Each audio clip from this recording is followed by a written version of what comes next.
This isn't your average business podcast, and he's not your average host. This is the James Altucher Show. So when you're skiing, she's running her dog sanctuary and things are good. Yeah, totally. We have a deal. I don't do anything else, James. Like, you have to understand, I work, help with the dogs, and I ski. And that's essentially everything. That's all of it. I love the work, but like, you know, if I wasn't scared, we don't take vacations when you're at a dog sanctuary. You can't leave town. So. And she doesn't feel the urge to write novels again? Like, you're feeling these urges from your youth to kind of recapture the glory. Does she ever feel like, oh, I should write another book? I don't think anything in Gnar Country was about recapturing glory of my youth, because I never had that particular glory. Like, it was not mine. That was not my childhood. Maybe it was setting unfinished business for sure, but like, it's not recapturing anything because that glory didn't exist the first time. Joys, but not glory, but love. Maybe that's love true. For skiing, and but it's unfinished. But almost, James, you have to understand that all of my life has been spent solving a number of challenges that you never talk about. Like, how do you get paid as a writer? How do I live in such a way that I can either surf or ski on a daily basis? These are where are my people? Like, those are the questions that end up shaping a life and where you live and things like that. So those are the questions that, like, I've spent my entire life trying to answer in one way or another. And I think finally now in my 50s, I got the answer right. Well, let's talk about that for a second. And I'll give a whole intro to Gnar Country and what this is about. But, you know, a lot of people who are pursuing their loves and their dreams in their 50s, they're doing it because they've achieved some balance between their costs and the profits they make from either business or writing, or the profits they might have made earlier from that, or they simplify their lifestyle so they can pursue these things. Like, I know you make money writing. You've written like 14 books. This is your 14th book, I think. You must get like okay advances or good advances. And, you know, your wife's running a dog sanctuary. She must make money from that. But it's not like, we know as writers, even unless you're like writing Freakonomics or something, advances go down. Well, James, I'm the executive director of the Flow Research Collective. So we work in 120 countries at this point. There's about 100 people who work, you know, with me and for me. And we train, you know, everybody from professional athletes and US Navy SEALs and Spec Ops folks through, you know, C-suite executives, whole company. And Bain Capital, Accenture, Audi, Facebook, the Air Force. And they pay you, like, it's good. Yeah. I mean, the company does incredibly well. I think we're the world leader in neuroscience-based peak performance training. So, and I run our whole research division. So we run experiments with folks at Stanford and USC and UCLA and Imperial College London. We publish in, you know, the results in major neuroscience journals. So I'm responsible for working on those papers and working on those experiments and, you know, running the whole company. So like, I've got 4 or 5 different jobs. How much time do you spend on the flow research as opposed to, let's say, skiing and writing? I can tell you exactly the answer to that. So, if I'm not promoting a book, you know what I mean? Not during the schedule where I'm doing a lot of podcasts and that sort of stuff. I write from 4 a.m. to about 8. I hike my dog and eat breakfast between 8 and 9. I will run the company from 9 to about noon. And then in the afternoons, twice a week I'll ski, during the week. Twice a week I'll do company stuff. Twice a week I'll do long editing sessions, like 3 or 4 hour long editing sessions. And on the weekends I'll usually write a couple extra hours. And but that's essentially the schedule. And so this book came out, you know, Gnar Country came about because there's a lot of controversy, or let's not say controversy. There's a lot of disagreement about what things older people can succeed at versus younger people? What declines as you get older? What advances as you get older? And of course, the general feeling over the past 20 million years is that as you age, most things decline. Physically, we decline. Mentally, the theory is that we decline, although a lot of neuroscience has called this into question. But let me ask it in the reverse direction. What actually is great when we're young that we don't have later? And I'm not talking about physical, because that's obvious. But so I'm not sure there's an interesting answer to that question. But you're right. The traditional theory about aging is the long, slow rot theory, right? Our mental and physical skills decline over time. There's nothing we can do to stop that slide. That theory actually dates back to Freud. It was something Freud said in 1904, but we spent most of the 20th century proving Freud right. And so by the 1990s, we've got a long list of all this stuff that declines. And then in the mid 90s, cracks start to appear. And in New York, actually, you get Yakov Stern working on cognitive reserve, Elkanon Goldberg working on the neuroprotective powers of expertise and wisdom, and a couple other things like that. And between the 1995 and today, we now know that across the boards, all this stuff that we used to think declined over time, with a couple of exceptions that I'll speak about, which sort of answer your question, I think, decline over time. We now know they're all use it or lose it skills. So if you never stop using them, you can hang on to them, even advance them far later in life than anybody thought possible. This was sort of the backstory that led into Gnar. This is 20 years of research in and around peak performance aging and things along those lines, including the hospice care work that Joy and I do with the dogs, because we do hospice work. We've been incredibly successful at extending the lives of our dogs. And the question was, well, is what's working for the dogs going to work for humans? It was one of the places this started, but it all sort of came together at kind of the point that you brought up, which is there's a whole bunch of new evidence that says it's now possible for old dogs to learn new tricks. In fact, it turns out that old dogs are actually better at learning a whole bunch of new kind of tricks than younger dogs. In terms of what declines, what you might want to hold on to younger, there is somewhat of what I think is a lazy and incorrect argument around fluid intelligence. What is true is white matter. One of the only things that we can't seem to reverse is white matter density declines over time in the brain, and that links directly to processing speed. And so as white matter declines, we tend to become a little more risk averse. It's one of the reasons you want to train risk taking over time. Let me back up a little bit, because you said something really important, that processing speed declines. So because white matter increases. So what is that? Decreases. Okay. So white matter is myelination. It's this. So in your brain, you've got neurons, and they form networks like long axons, and myelin wraps the axons. It's insulation. And over time, certain parts of that brain, that insulation thins. Okay. So I'm gonna kind of break down each thing. So myelination happens when you're doing an activity or a mental activity over and over. Then the connection between various synapses gets stronger because it's wrapped and protected by this myelin. And so for instance, memory could be much stronger when you're younger, because that's when you have more myelin to wrap around memories. Memory won't be stronger. No, myelination is about processing speed, how fast the neurons are taught, how fast the brain is trading information.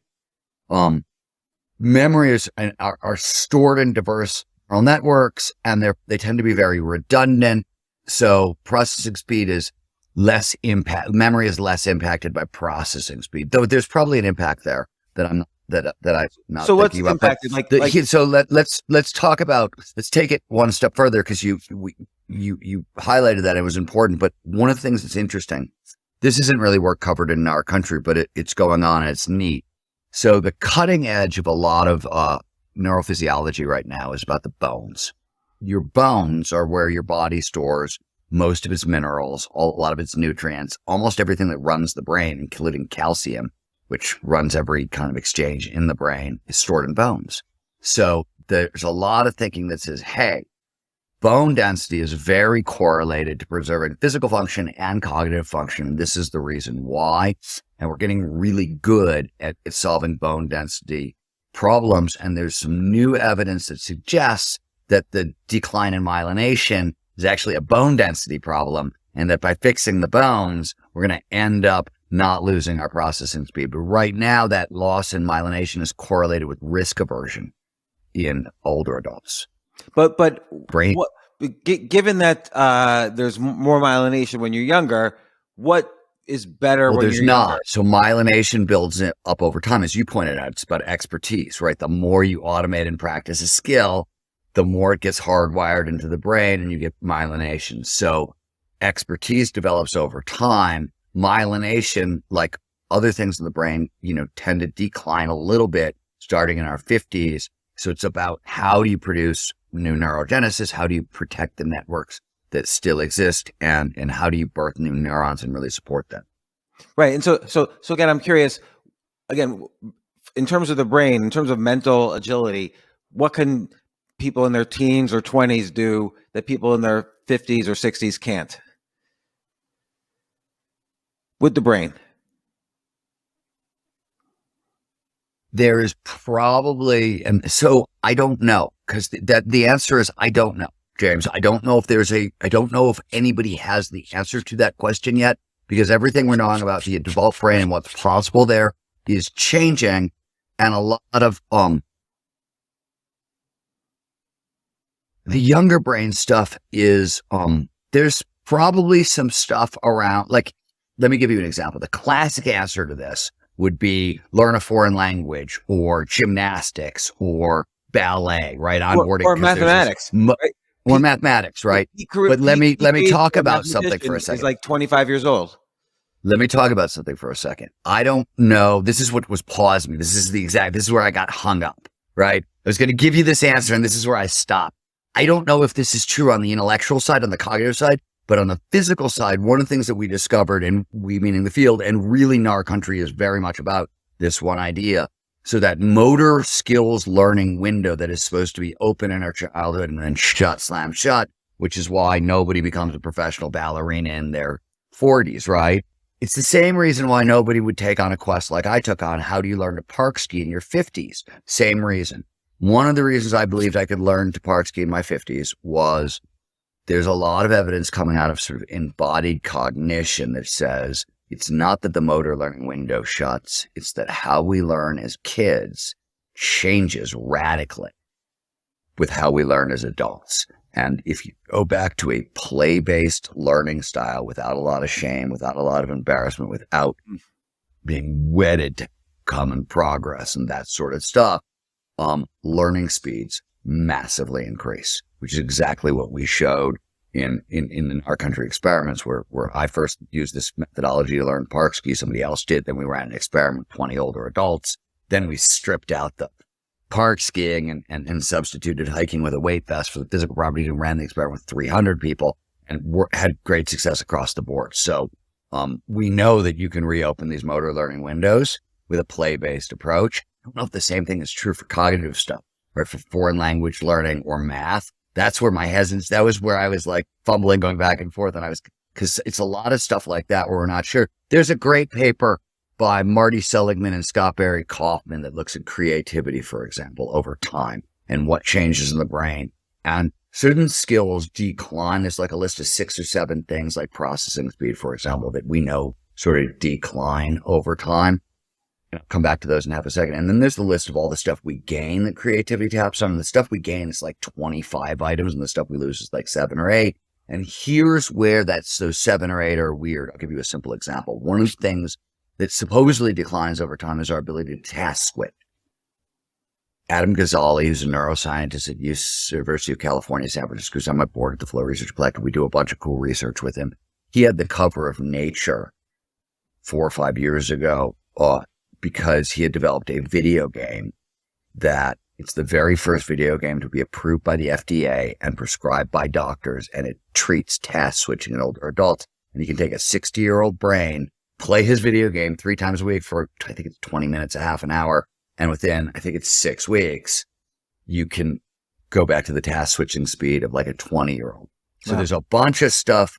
That's why it's fuzzy. It's hard to answer this stuff because there's there's stuff that we're learning about the brain where like the old ideas are just wrong. Like they're use it or lose it skills. They're not declining skills. Two, there's stuff we now know how to fight back against cognitive decline and dementia and Alzheimer's. And we know like expertise and wisdom and the diffuse neural nets they create are the best ways to sort of fight. Like, so it's all that kind of stuff. So, and you asked a question from a hard angle, like what do kids have that adults don't have? And like, honestly, I don't know. Like, I'm not sure. It's a trickier question for a lot of the reasons I'm hopefully elucidating. But maybe this sense of play and this ability, maybe the kind of shame that kids feel is different than the kind of shame that adults feel. Because you mentioned the word shame could. Well, so this is interesting, and this is the other reason. One of the other reasons why adults are better at learning this than kids. So this is work that a bunch of different neuroscientists did, but Gene Cohn, who's the sort of the godfather of geriatric psychiatry and a great hero in the peak performance aging field, sort of crystallized together with a couple of big studies. And so what Gene discovered is that first, over time, the brain changes, right? And really positive changes start to happen in our late 40s in a bunch of different ways. There's a bunch of genes that only turn with experience and they get ratcheted up. The two hemispheres of the brain, which, as you know, sort of, they don't really work together. They sort of work in opposition for most of our life. They start to work together really well in our 50s. So, and also in our 50s. And that, by the way, that hemispheric cooperation accelerates and increases in our 50s and 60s, peaks in our 80s. And finally, the brain in our 50s starts to recruit underutilized regions. Oh, you don't know a musical instrument. You're not using this space over here. So let's use it for redundancy and so we can back up memories and do other stuff like that. That starts to happen in our 50s. As a result of these changes, we unlock a whole, 3 new levels of intelligence, new kinds of problem solving, analogical thinking, analytical reasoning comes online. We get access to whole new levels of creativity, divergent thinking, like outside the box, far-flung pattern recognition, really turns up because the two sides of the brains are talking to one another in new ways. We can also get access to whole new levels of empathy and wisdom. Okay. Now, I'm not answering the question you asked. Let's go back to the question you asked, which was about shame. And right, what the hell is this? Any of this have to do with shame? And the reason I asked this, Stephen, is because you just mentioned a lot of, we get these new intelligences, and you describe the 3 basic new intelligences in the book: the relativistic, non-dualistic, and then I forget the name of the third. But systems thing. But the issue is most people don't experience this increase in new kinds of cognitive ability, and I think it's because we are saddled with, let's say, lack of playfulness that we had when we were kids, or maybe more shame related to success or failure, whether it's a small activity or a life activity, and maybe this is so. That's why I wonder if shame is a critical. So component. So let me answer your question now. Here's the second half of that. You're partially right, and you may be completely right. I just haven't seen any research into it, but this is what we know, and this is work done that comes out of adult development, the Harvard studies of adult development, the Stanford studies, all this stuff. They realize that these cognitive superpowers have moderators, if-then conditions, and there's 4 things that you have to do to unlock them. So by age 30, you got to solve the crisis of identity. You got to know who you are. By 40, you have to have figured out sort of match fit or match quality, which means there's a tight match between who you are and what you're doing with the bulk of your time, right? Fits your values, your strengths, that sort of thing. That's why identity matters. You can't find match fit if you don't know who you are. And then by 50, and this is the answer to your question, get access to the cognitive superpowers, especially the empathy and wisdom. If you don't have forgiveness of others and forgiveness of self, it seems to block that development. And then finally, in your 50s, hold on, there's one more. There's actually 3 more that matter, but we'll get to the one more.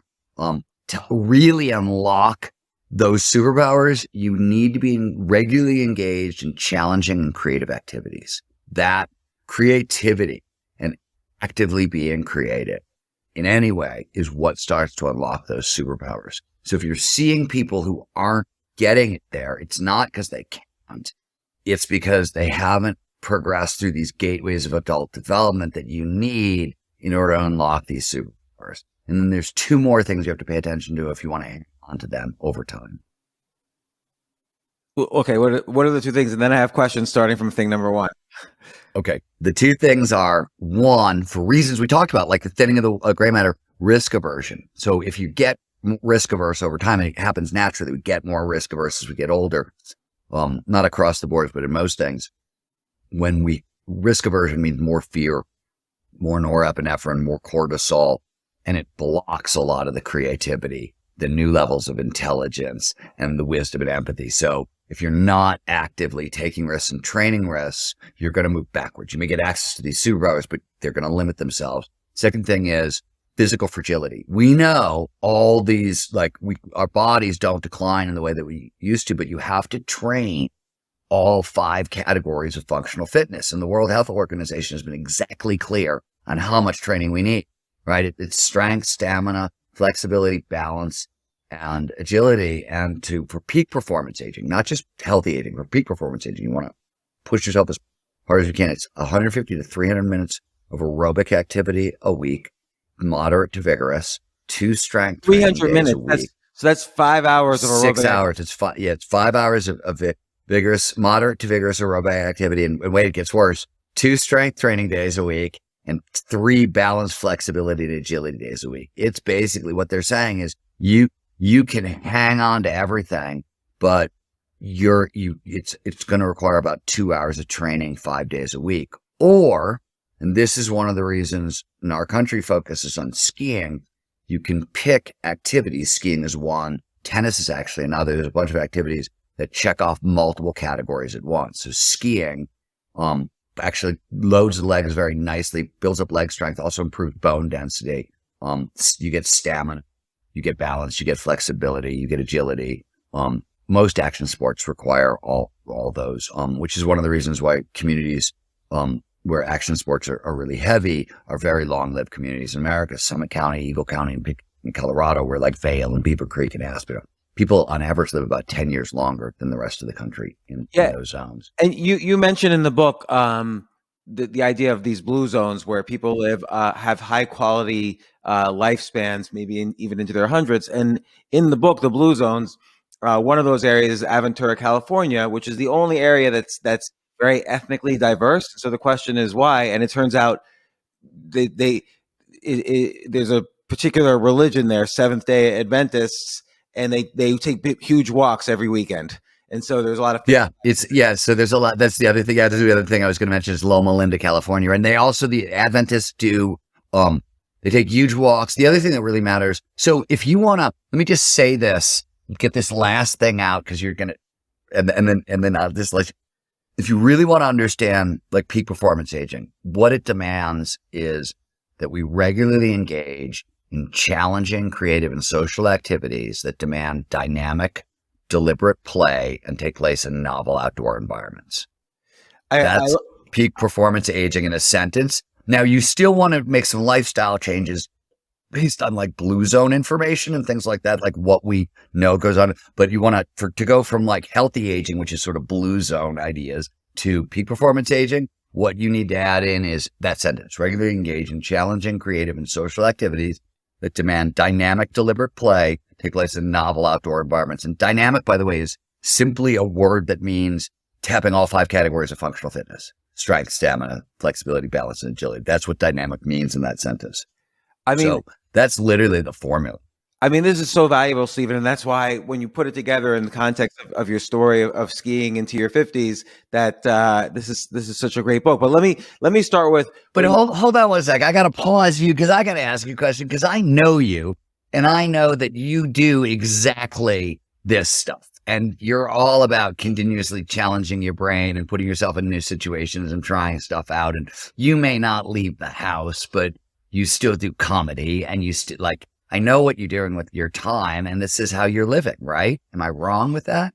You're right, and sometimes it's more difficult than other times. And I see some of the differences between myself now and myself as a kid. So this is what I'm really drilling down on.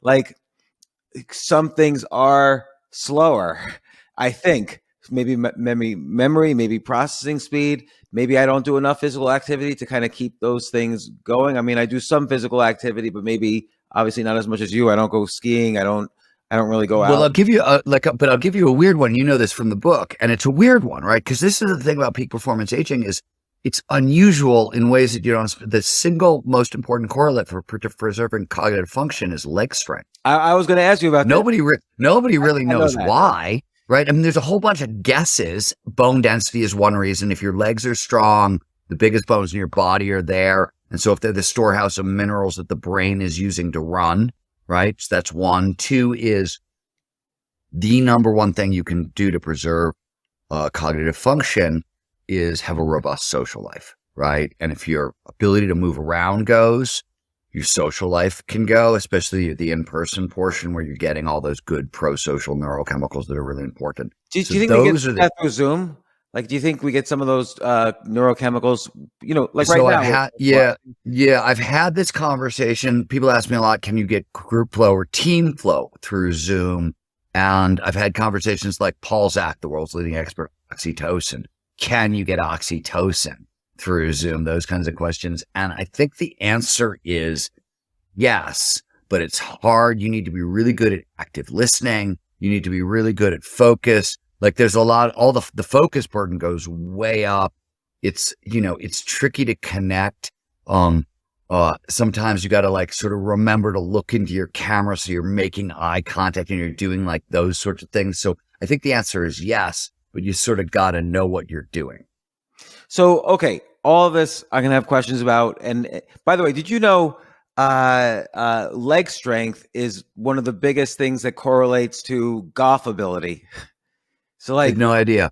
Yeah. So like, if like, I will tell you, the shortcut on the 10,000 hour rule for golf is to improve your leg strength. No shit. That's interesting. That explains why Tiger Woods got so big right in the middle of his career when Tiger disappeared for a little while and just came back ripped. One question or one thing that I've noticed in training leg strength, and I've been really sort of since the Gnar Country adventure began, I've been, really interested in training leg strength. I set my squat record last summer at age 55 for my lifetime squat record. What's one of the things record? I've noticed. I'm 55 now. I'm going to go for it. You're what? I'm 55 right now. I'm going to go for it. It was 230, 245. Oh man. Which is not a great squat record, but I weigh 150 pounds. But I would go slowly. But my point there is one of the things that's really interesting about leg strength that nobody talks about is it directly correlates with confidence. When your legs are stronger, you're more grounded on the earth, you're more balanced, you can flee in more directions, you can fight for more, like it directly has a huge impact on confidence that I did not see coming. And I've talked to other folks about it, and it seems to be consistent. I haven't seen a lot of studies on it, so I'm thinking about doing one. But I've definitely noticed it. That is fascinating. And so let me ask you a question. Would you exercise your leg muscles right before going out to an event where you need peak performance, or is it just sort of over time? No, I train my legs really, really hard in the off season, and during the season, if I'm skiing 4 times a week, I won't do anything other than I do like a very specific kind of revolution motion is one of the systems I train with. Edith House, who runs it, is a genius, and so I do her protocol. It's like a 20-minute workout, and then I'll do push-ups with a weight vest on, hike my dog, and sometimes I'll bring a lightweight vest for the dog hikes in season. But that's if I'm skiing 3 days a week, and traveling or something like that, I may go to a hotel gym and train one day. But I don't do a whole lot of lifting during the season. I train like mad in the off season. In season, I do just enough so I preserve what I have. It's very easy for me to shed pounds, and I don't want to do that in the middle of ski season. That gets dangerous. So I do what I can to preserve it during the season, and I build it in the off season. So let's start with, what you called the gateways to our kind of the superpowers we get later on in our 50s. In your 30s, you say we need to figure out who we are in the world. We need to figure out, what our identity is. And I think that that sounds correct, but at the same time, there's kind of a gray area there, which is, do you ever really know who you are? I mean, well, so I think that's a question I've been asking a lot, right? Because like one of the things about, so the book talks about authenticity also, and the importance of authenticity over time for a lot of different reasons. One of the key lessons that comes out of the studies of authenticity is there's no such thing as an authentic self. The self is a process, right? It's constantly changing. Authenticity is a verb. It's about how you act, because there is no fixed self. And so you're asking an interesting question, but what I believe is meant by identity, and it's really, remember, it's like Erik Erikson's work, right? The only difference is that Erikson said the crisis shows up at age 12 and is usually resolved by 18. And I don't know if that was the case in like the 20s and 30s when Erikson was writing, but it's certainly, I mean, like, who's resolved the crisis of identity by 18? I certainly didn't. You know what I mean? But 30 seems about right. So it seems like it got extended out. And what they usually mean by that is you want to know what your values are. You want to know who you're authentic, how to live authentically, what your passion is, what your purpose is, how to get into flow. Those kinds of things get very wrapped up in what we mean by identity. And obviously, there's an ongoing discussion about gender and sex roles and, all that other stuff, that, seems very, very fluid. And the idea that it has to be locked into place by 30 seems a little weird to me. What if you change your mind in your 40s, right? Like, yeah, I don't know. I mean, like, this, again, as I said, that's not my research. This is the stuff that comes out of the Harvard Adult Development Project and George Valiant's work, and a lot of other folks have worked on it over time. So there's a lot of psychological research that points at it. I'm interested in it because it unlocks peak performance aging.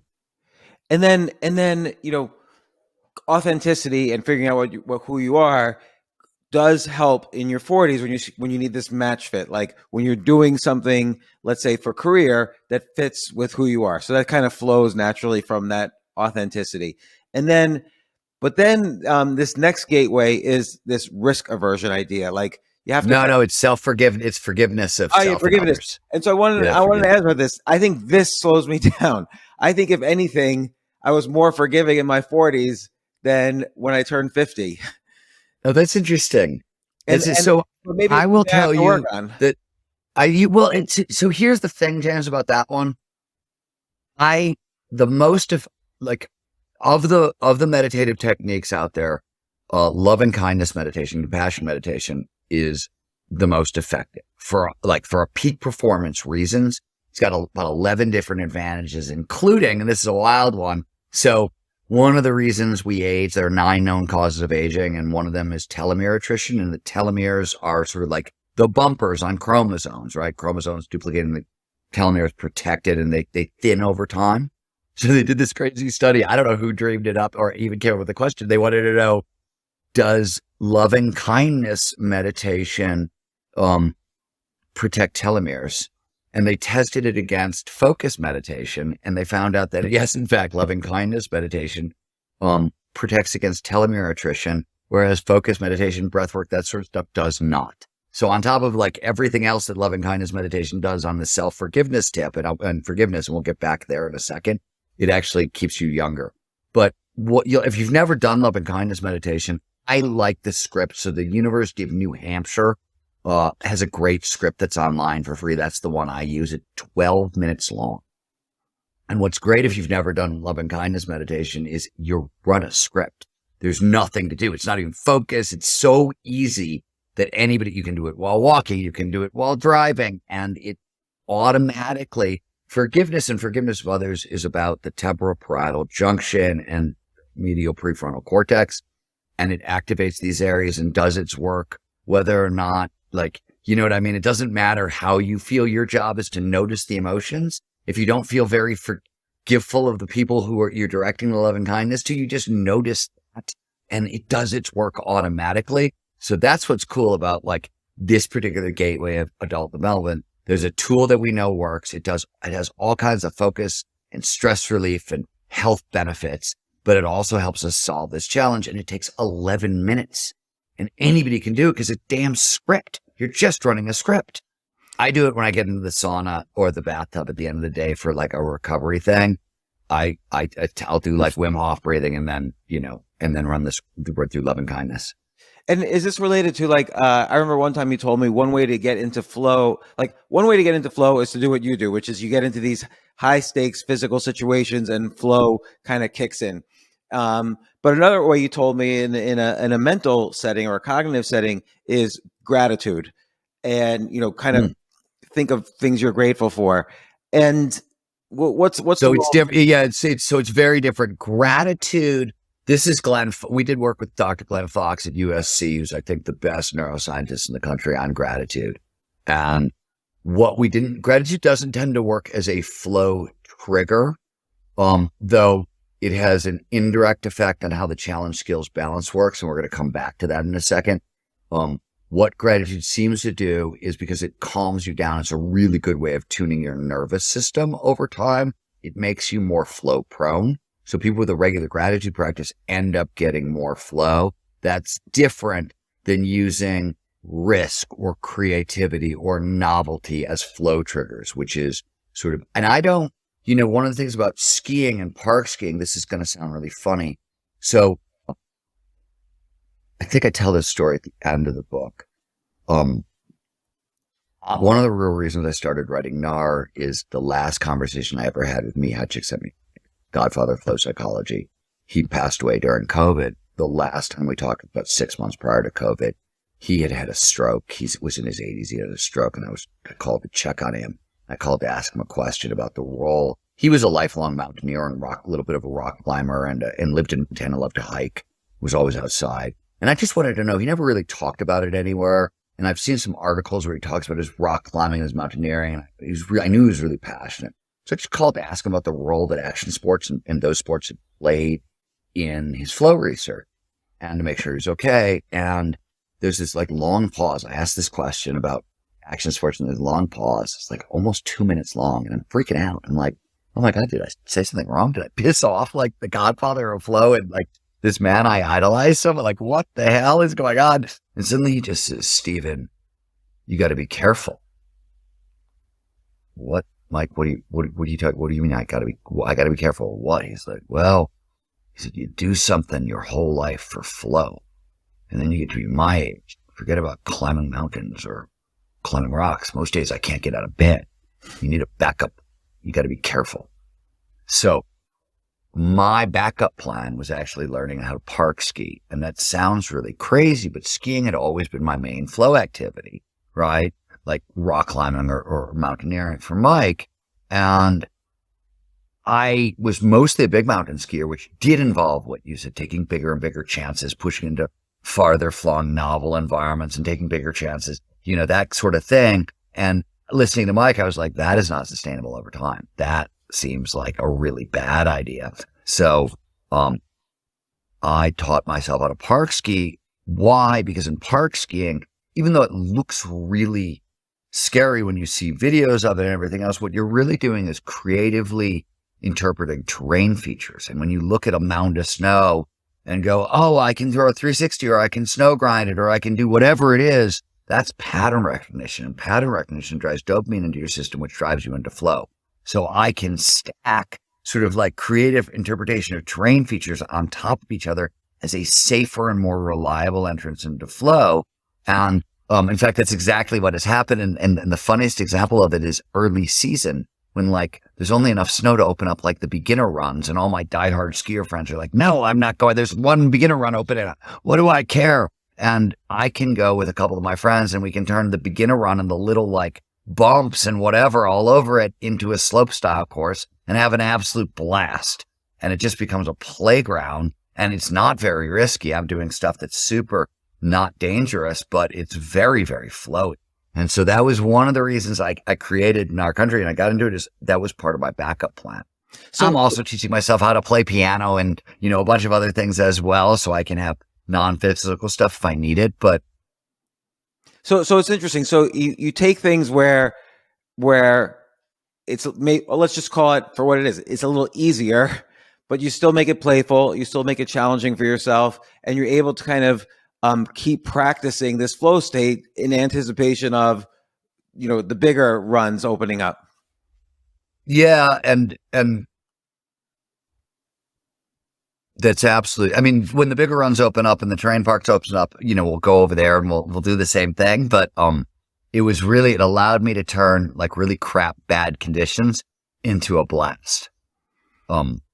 And it allowed me, because there's very little snow for the first month of the season, I have an extra month of skiing that other people don't have, because other people want the mountains to open up and I just need a patch of snow to set up a little rail and I'm good to go.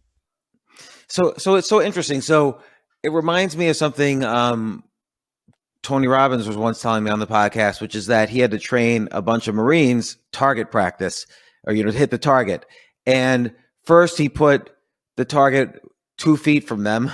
Then he moved it back a foot, then back a foot. And they're always hitting the bullseye, back a foot, back a foot. Finally, it's like the full length and they're still hitting the bullseyes because they start with something easy and so got a playfulness. So this was one of the big realizations. So I said, Mike made that comment, and I basically, the long, slow rot theory and the idea that our skills don't decline over time, that's sort of, I've known that for a while, but there's a bunch of new stuff in flow science and body cognition, a couple other places that said, hey, it should be possible to onboard difficult physical skills in the 50s, right? That's where the experiment came from. And one of the things that was one of the real insights, the big insights, the flow insight, is much in line with what you're talking about here. So I think we've talked about this before on your podcast, but flow states have triggers. You alluded to it early on. I talked about novelty, creativity, whatever. The most famous, the challenge skills balance, right? Flow follows focus. It only shows up when all of our attention is on the right here, right now. We pay the most attention. Task at hand when the challenge slightly exceeds our skill set. So you want to stretch but not snap. Metaphorically, this is not real science. This is just metaphor, but it's metaphor to practice by. Is a general rule that's about a 4 to 5% difference between challenge and skills. We pay the most attention. We have the best chance of getting into flow when the challenge is about 5% greater than the skills we're bringing to it. So you're stretching, but not very far. But we realize, because of something big fancy term here, allostatic load, which is literally the impact of trauma over time on our physiology and our psychology, we realized that would impact the challenge skills balance, even if people didn't realize it. And so we realized in older adults that balance might be 1 degree open, 1% or 2%. So our core motto was 1 inch at a time. Start with an established motor pattern, something you can do 100% of the time, completely unconsciously, your brain never has to think about it, no problems, no fear, and build on it in a playful manner, but 1 inch at a time. And that's sort of how we did it. And with skiing and snowboarding was really easy, because every single buddy who's through advanced beginner knows how to hockey stop, to turn their board or their skis sideways and stop. And right, if you change the angle of a hockey stop, if you have somebody hockey stop on a 1/2 foot mound of snow, that's a grind. They're now doing a snow grind. So we knew everybody knows how to hockey stop in our, when we did it as a study group, because we started with intermediates in our study group. And we knew they had this basic skill that they could execute with no fear. And that's what we started building. Let me ask, in a kind of competitive context, let's say 2 people are playing tennis, and let's say the 2 people have the exact same level of skill in tennis. And because they're doing this physical activity and they're focused, they're getting into flow. But let's further assume because their skills are equal, the person who gets into more flow during their tennis match will win.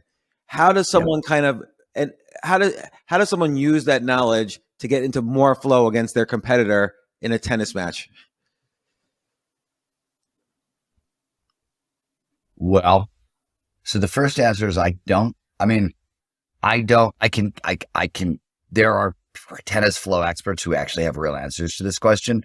I don't coach, right? I have the best coaches in the world working for me, and I definitely don't coach tennis players. No, but this is just in general competitive environment. So, I'll give you a simple one, and it's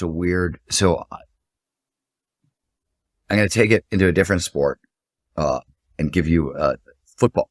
So once I did consult for a major college football program. I can't tell you which one. And their idea was, hey, if flow maximizes performance, if we can get our players in flow before practice, injuries will go down during practice.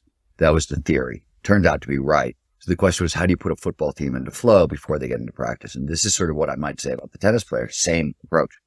Well, all we did, it was really simple. It was remarkably dumb, but it worked, was every football coach in the history of the universe starts practice by having their players run around the football field twice, right? It's about a half run, 4 times or whatever it is. And all we did is say, let's take it off the football field and into the woods.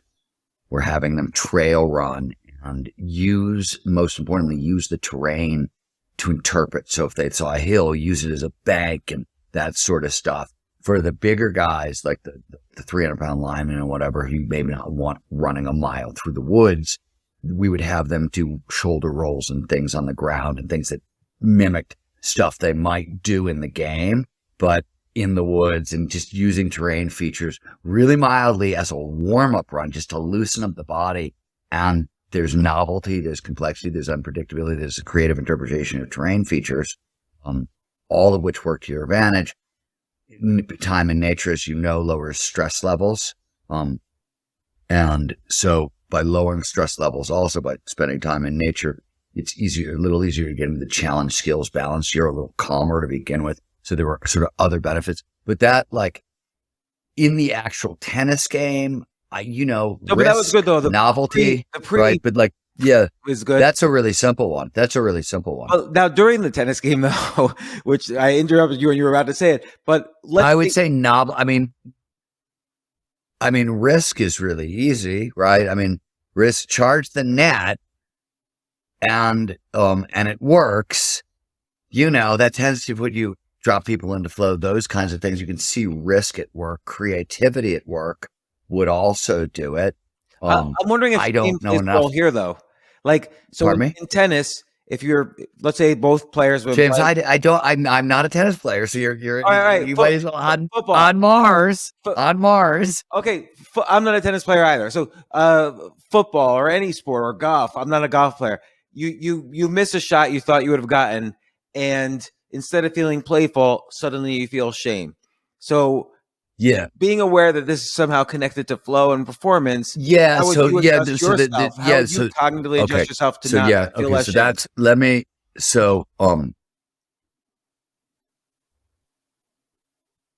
Again, I'm going to answer it sideways by talking about something we did. So when you're in flow, the prefrontal cortex, the part of your brain that's back here, is really quiet. When you're feeling shame, when the ego gets involved at all, which is shame, among other things, the prefrontal cortex gets really active again. So it'll knock you out of flow, right? That's the problem with shame. To keep people in flow when we were skiing, one of the things we did is we weren't worrying about the skiing.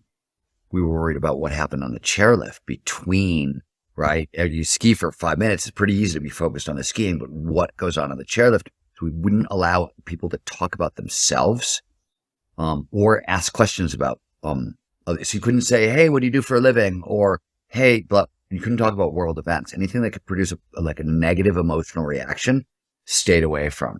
And that actually helped preserve people's flow state. And the flow took care of all the learning for us, right? Because it massively accelerates learning. So that was like our goal, was to teach them these novel creative movements, let them interpret creative terrain features, let that drop them into flow. Flow takes care of all the learning. We didn't have to really do that. And it's safer to, learn dangerous, difficult things in flow because everything's working better and you're less afraid. And being less afraid matters, because if you do happen to crash, fear tightens up your bones and you get way more injured. If you can stay loose during a ski crash, way safer. And what about you? Let's say the crash happens or some other thing happens that doesn't break your legs or anything like that. You're able to continue, but you feel shame right there in the event. So it's I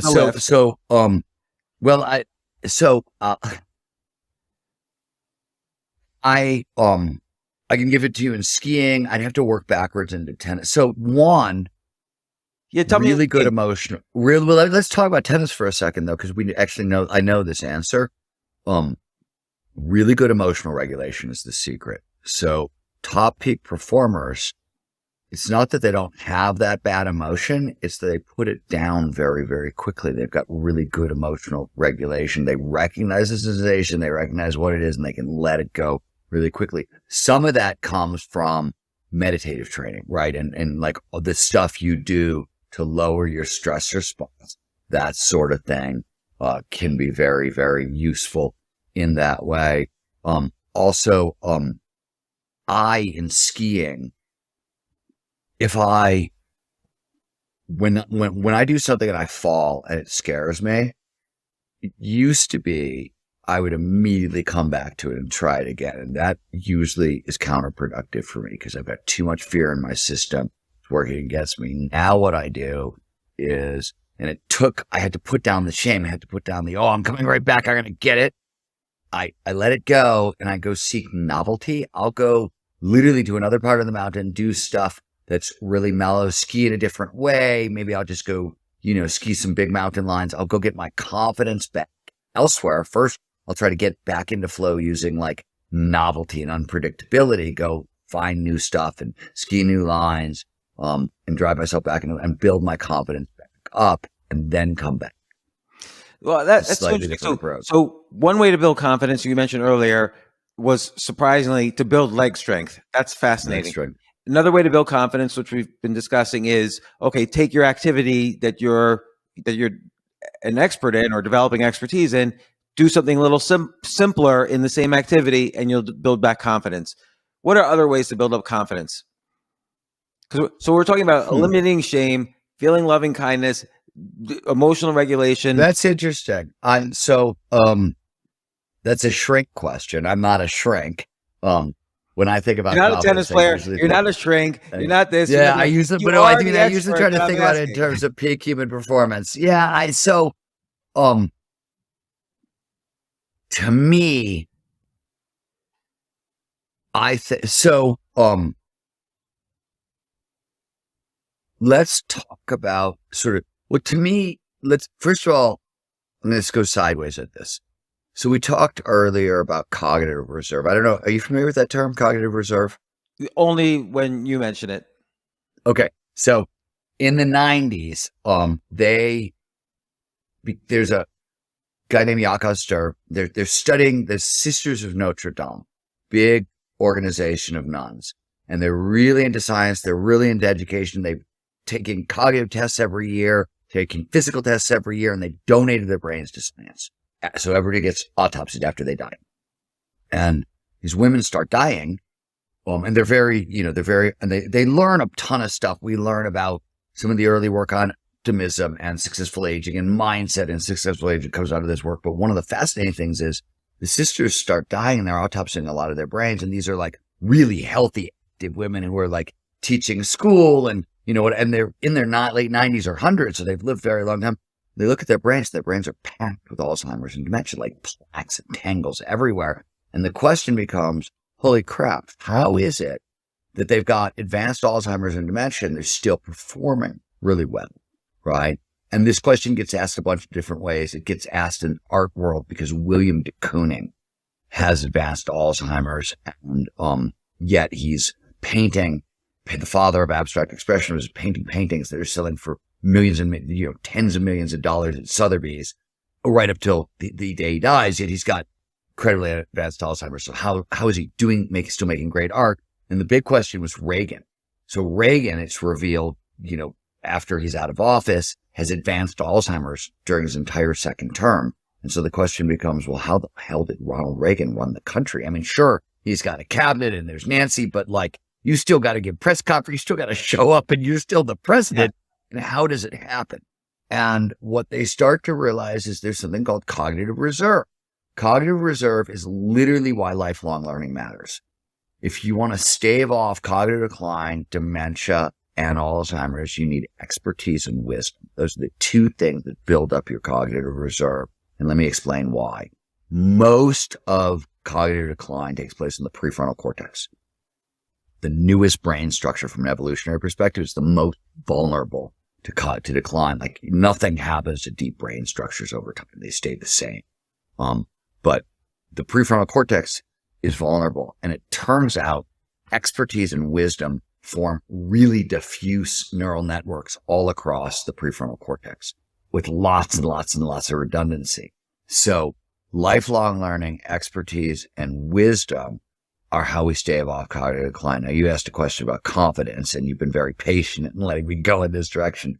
But I have to say that I think one of the things that I've always said, and this is why gratitude works and affirmations don't, we're really good built-in bullshit detectors, right? You can't fake confidence.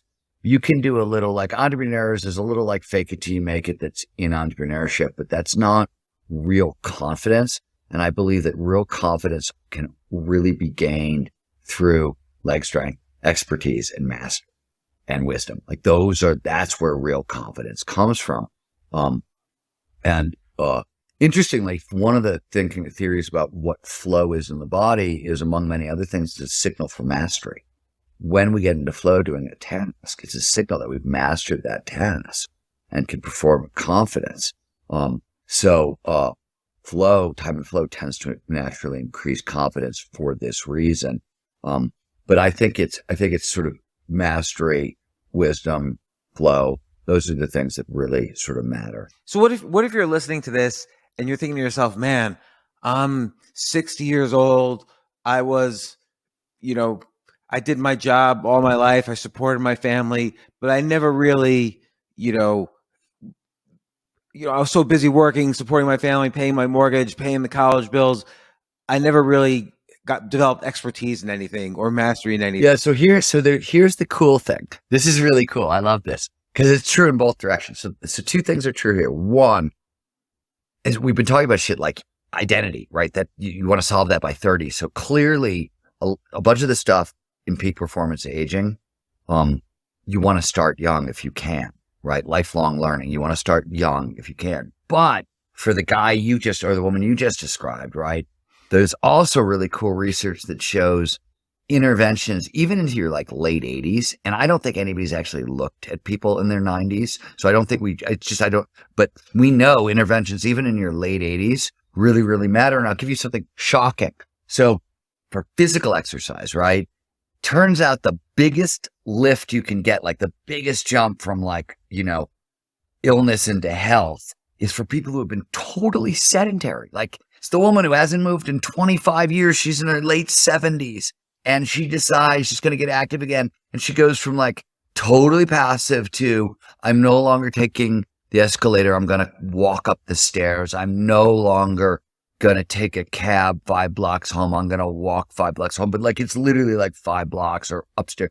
That's the biggest lift is people who are totally sedentary into, I'm going to start moving again. They get the biggest benefit. So it's really clear that like peak performance aging starts young, but interventions at any age really seem to matter.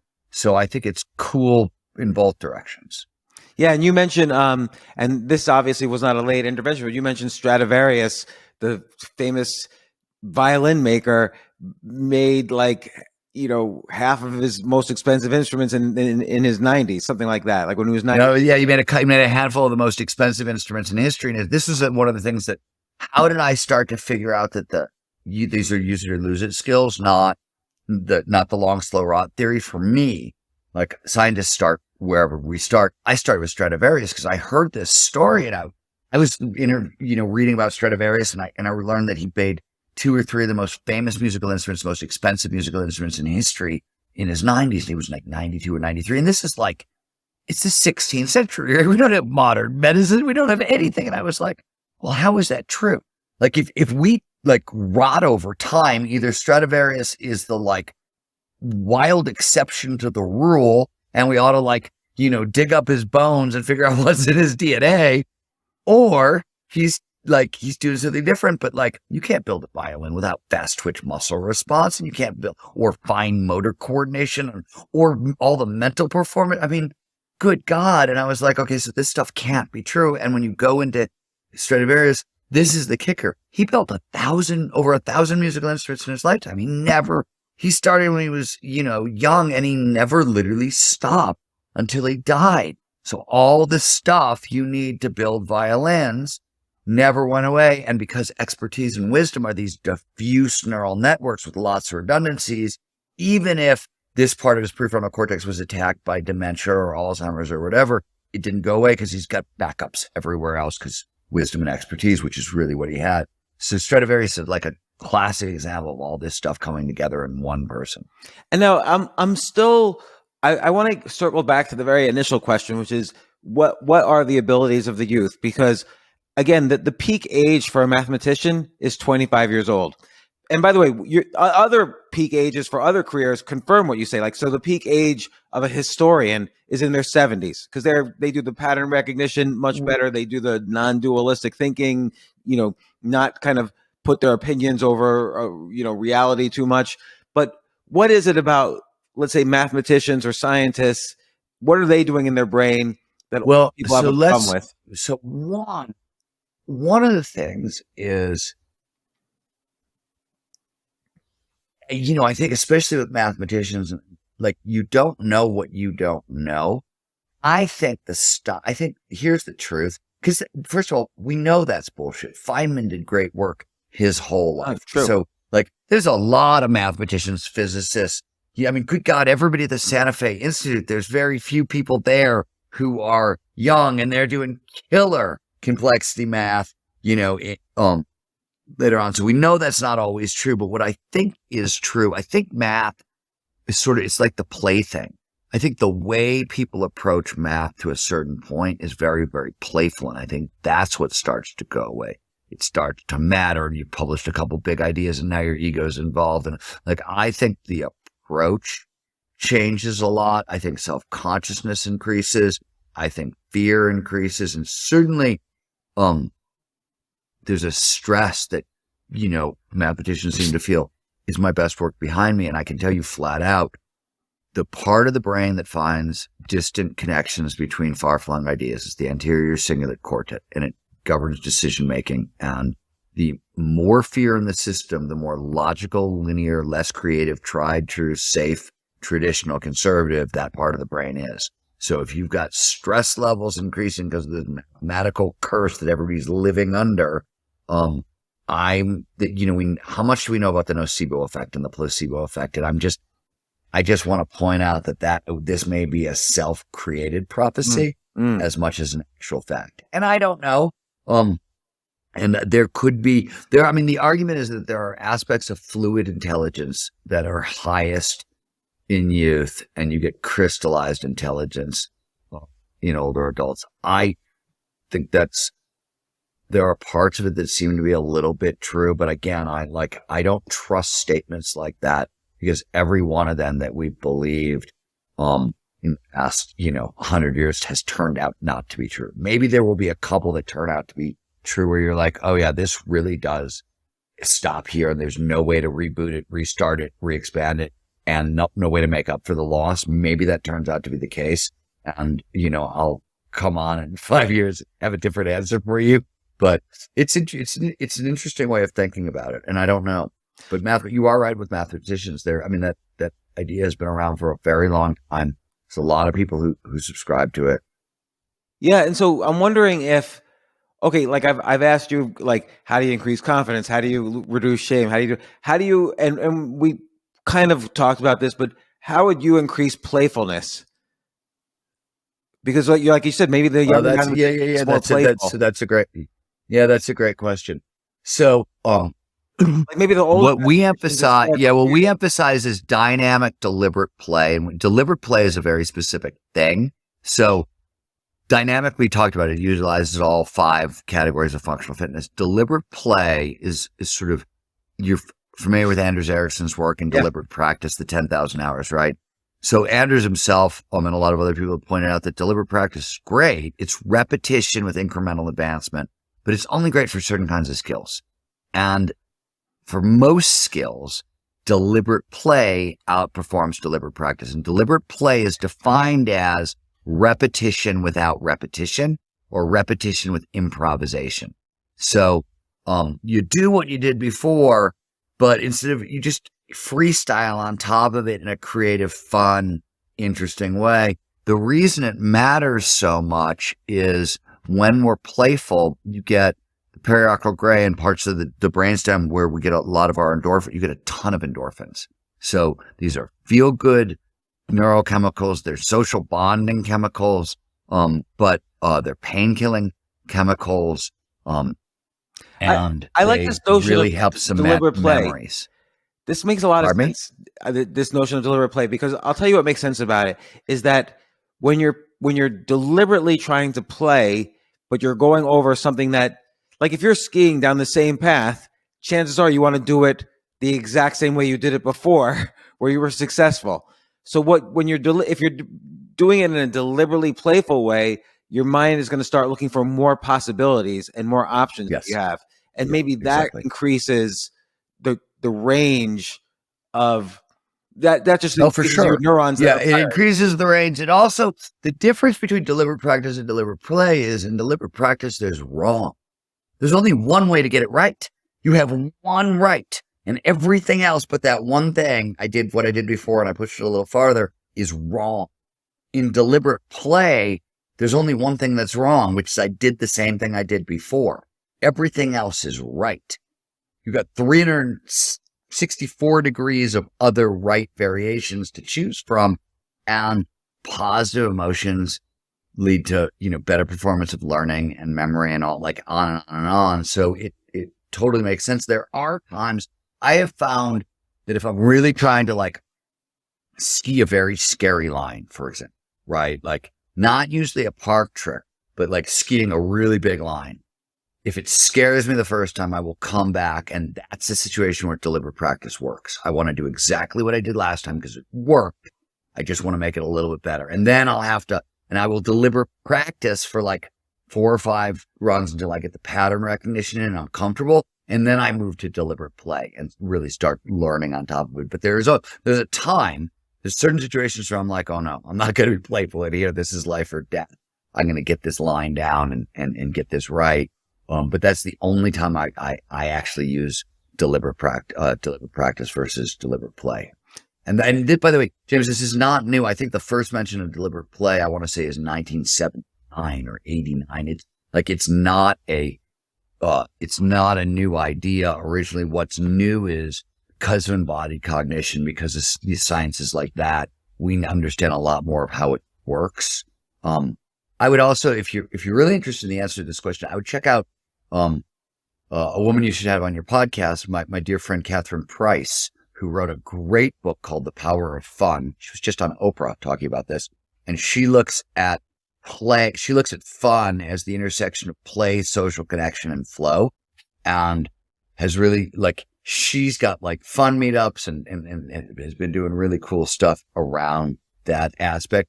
For us, we were trying to do sort of Gnar style meetups. I think this is where it's going to grow to. It'll probably start with skiing and snowboarding just because there's a lot of, it's core to the book, but people have been popping up all over the place to say I'm leading Gnar style hikes in the backcountry or, various other things. I've got 11 different pro athletes in 11 different sports who want to start Gnar style approaches to their sport. So we'll see where it goes. I just think it's fun. Well, Stephen, once again, this is the 12th time you've been on the podcast. I don't know how many times you've been on the podcast. For most of your 14 books, you've been on this podcast talking about the book. And this, to me, has been maybe the most fascinating one we've done. I really learned a lot, and I'm really going to apply a lot of this in my own life and my own activities now that, how old are you right now? You're 55? 55, yeah, we're the same age. Yeah, what's your birthday? May 25th.